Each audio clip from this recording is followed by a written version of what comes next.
João Calvino nasceu em 10 de julho de 1509, na zona rural de Noyon, na Picardia, na França, a uns 100 quilômetros de Paris, mais ou menos. Quando ele nasceu, Lutero tinha seus 26 anos de idade. Isso quer dizer que Calvino pertence à segunda geração de reformadores. Seu pai era um advogado rico, muito ligado ao alto clero da sua terra.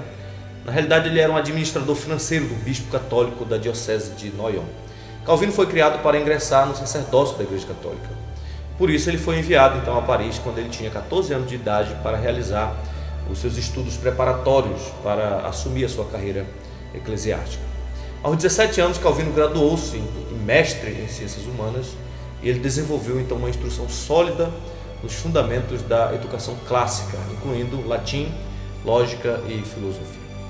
Lá em Noyon, houve certo desentendimento entre o pai de João Calvino e o bispo da cidade. E agora o seu pai muda então de ideia e o direciona para o estudo de Direito na Universidade de Orleans, em 1528, e depois em Bourges.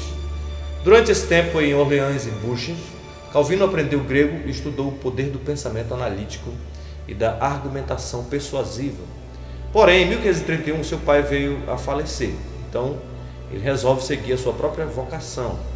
Agora ele tinha 21 anos de idade, ele mudou-se novamente para Paris em busca do estudo da literatura, especialmente a literatura clássica. Mais tarde ele retornou a Bourges, onde completou seus estudos em direitos e recebeu o título de doutor em 1532. No mesmo ano, Calvino publicou o seu primeiro livro, que foi Comentários sobre a obra do filósofo romano Sêneca, De Clemência. Nós não sabemos ao certo quando Calvino se tornou protestante, mas a sua mudança deve ter sido resultado das influências dos seus novos estudos e dos ensinos de Martinho Lutero, a quem em uma determinada carta ele chama de meu pai. Calvino teve contato direto com as verdades da reforma protestante e depois que o evangelho lhe foi apresentado, sobreveio-lhe então uma profunda convicção de pecado, o que o impeliu a buscar alívio na graça de Deus. Ele mesmo diz que, por meio de uma conversão repentina, Deus o subjugou e preparou a sua mente para ser ensinado a respeito das coisas espirituais. Em 1533, ele se declarou protestante e, em novembro deste ano, Nicolas Cope, que era reitor da Universidade de Paris e era amigo de João Calvino, fez assim um discurso de abertura do novo período letivo. Este discurso foi, na realidade, um apelo por uma reforma baseada no Novo Testamento e um ataque corajoso aos teólogos daqueles dias. Logo correu então o boato de que o discurso fora preparado pelo próprio João Calvino, e então as perseguições começaram a aparecer, de modo que, como se diz, ele teve que fugir de Paris no meio da noite pela janela usando um lençol como corda. Mas apesar de sua vida inquieta, ele esteve 3 anos na Basileia e foi lá que aos 26 anos de idade ele publicou a sua obra mais importante e que veio a ser a obra mais importante da Reforma Protestante, a Instituição da Religião Cristã, ou as Institutas de Calvino. Obviamente, em sua primeira edição, esse livro era bem pequeno e continha uma declaração sistemática da verdade defendida pelos protestantes, pelos reformadores. Em uma das suas viagens para Estrasburgo, em 1536, Calvino providencialmente mudou de rota, fazendo-se uma volta por Genebra, onde ele pretendia passar apenas uma noite. Naqueles dias, Genebra era uma cidade de cerca de 13 mil habitantes, muito próspera, porém de baixo nível moral.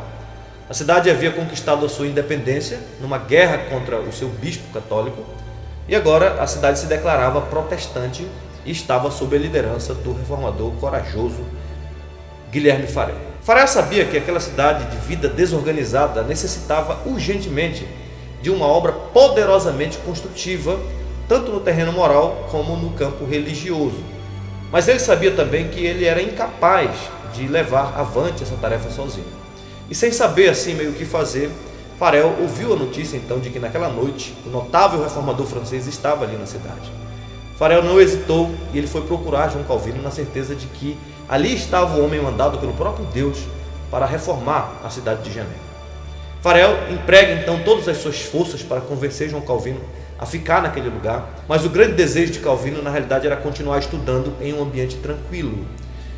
Farel, vendo então que Calvino não lhe dava ouvido, ele lançou uma terrível imprecação contra Calvino, dizendo que o Deus eterno iria amaldiçoar a Calvino se ele se recusasse a atender a esse chamado. Diz a história que Calvino ficou tão assustado com esta declaração que ele desiste então da sua viagem para Estrasburgo e decidiu ficar em Genebra. Logo, Calvino foi nomeado professor das Sagradas Escrituras e 4 meses depois ele se tornou pastor na Catedral de Saint-Pierre, ou de São Pedro. Porém, iniciadas as suas atividades, em pouco tempo o trabalho de Calvino resultou num desastre. Para começar, Calvino e Farel lhe redigiram uma confissão de fé e um juramento solene, através do qual eles queriam moldar a vida dos crentes da cidade de acordo com os princípios e os padrões da Escritura Sagrada. Somando a isso, eles proibiram também as pessoas que viviam abertamente em pecado de participarem da ceia do Senhor. E isso resultou então na expulsão deles da cidade em 1538. Calvino passou então 3 anos em Estrasburgo, onde ele pastoreia uma igreja de refugiados franceses e onde ele escreve o seu primeiro comentário da Bíblia, que foi sobre a Epístola aos Romanos. Ali ele publica também a 2ª edição das Institutas e lá ele encontra sua esposa, sua amada esposa Idelete de Bury, que era na realidade viúva de um anabatista e membro da sua congregação. Eles se casam em 1540, Idelete perde uma filha durante o nascimento e deu à luz um filho que morreu 2 semanas após o nascimento também. A própria Idelete depois veio a falecer de tuberculose em 1549, aos 40 anos de idade. Após isso, Calvino não mais se casou e pelo resto da sua vida ele decidiu se dedicar tão somente ao trabalho do Senhor. Em Genebra as coisas iam de mal a pior e o Conselho Municipal de Genebra então insiste agora para que Calvino volte para Genebra. A princípio ele relutou, ele não queria voltar àquela cidade porque ele considerava um lugar perigoso onde ele morria diariamente várias vezes, mas depois de muita relutância ele voltou em 1541. Porém, agora na sua volta ele tinha um propósito resoluto, que era tornar Genebra uma cidade cristã modelo, uma comunidade cuja vida fosse pautada e realmente dirigida pela palavra de Deus. Calvino queria que a cidade fosse de tal modo cristianizada que se tornasse uma fonte de inspiração e de poder para o protestantismo em toda parte.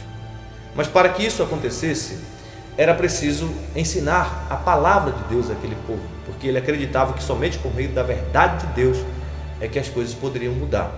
E por isso, Calvino então torna-se um sustentáculo da verdade, pregando várias vezes aos domingos, em algumas semanas, durante todos os dias. A sua exposição das Escrituras, verso por verso, semana após semana, mesmo dia após dia, faria de Genebra um célebre marco da verdade do Evangelho. Os planos de Calvino para a igreja de Genebra incluíam um ministério educado e cuidadosamente escolhido. Foi assim que ele criou então o ofício moderno do ministro protestante. Ele também cuidou do exercício efetivo da disciplina na igreja por meio do chamado consistório, que era composto dos presbíteros, cujo dever era vigiar a conduta do povo e dos ministros. Calvino também pôs forte ênfase no exercício da misericórdia por intermédio dos diáconos, que cuidavam dos pobres, das viúvas e dos necessitados. Os planos de Calvino quanto à educação foram inspirados por uma convicção de que a verdadeira religião e a educação estão inseparavelmente associadas. Segundo ele, a preservação e a segurança da fé reformada exigiam tanto um povo educado quanto um ministério muito bem preparado e educado. Por isso, ele estabeleceu em Genebra um sistema escolar livre e completo, que culminou com a Academia de Genebra, que recebia muitíssimos estrangeiros vindo de todas as partes da Europa para estudar teologia e voltavam para as suas cidades e países como ministros protestantes, defensores do verdadeiro Evangelho.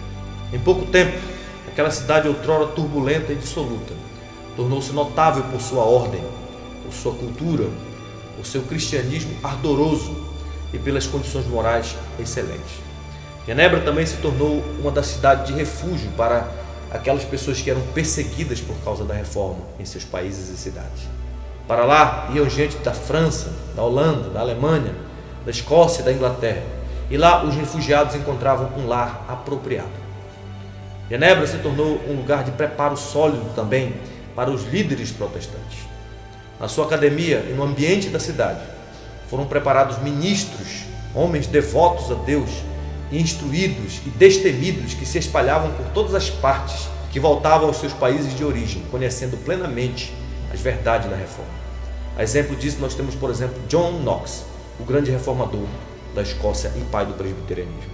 Calvino entendia que o evangelho não é uma doutrina de línguas, mas sim de vida. Por isso, o calvinismo veio a ser o mais completo sistema teológico protestante, tendo por princípio básico a soberania de Deus e suas implicações em todas as áreas da vida humana. Nas palavras do reformador John Knox, que foi discípulo de Calvino em Genebra, Calvino fez de Genebra a mais perfeita escola de Cristo na Terra desde os dias dos apóstolos. Mas é bom lembrar também que esses resultados não foram alcançados sem dificuldades. Calvino era um homem fisicamente frágil e tinha muitos opositores. Ele chegou mesmo a enfrentar ameaças de morte, mas mesmo assim ele nunca parou e ele nunca desistiu de pregar. Mas enquanto ele pregava, as muitas dificuldades iam aparecendo. Os libertinos lhe causaram muita dor. Eles praticavam adultério abertamente e ainda assim eles desejavam participar da ceia do Senhor. O problema é que João Calvino não aceitava isso e por esta razão, um determinado dia, ele disciplinou alguns homens e os impediu de participar da ceia do Senhor. Mas o conselho municipal da cidade anulou a decisão da igreja e por isso estes libertinos foram até a igreja a fim de participar da ceia do Senhor. Diz a história que eles chegaram armados, prontos para lutar contra Calvino. Nesse momento, João Calvino desceu do púlpito cheio de coragem, colocou-se na frente da mesa onde se dispunham os elementos da ceia do Senhor.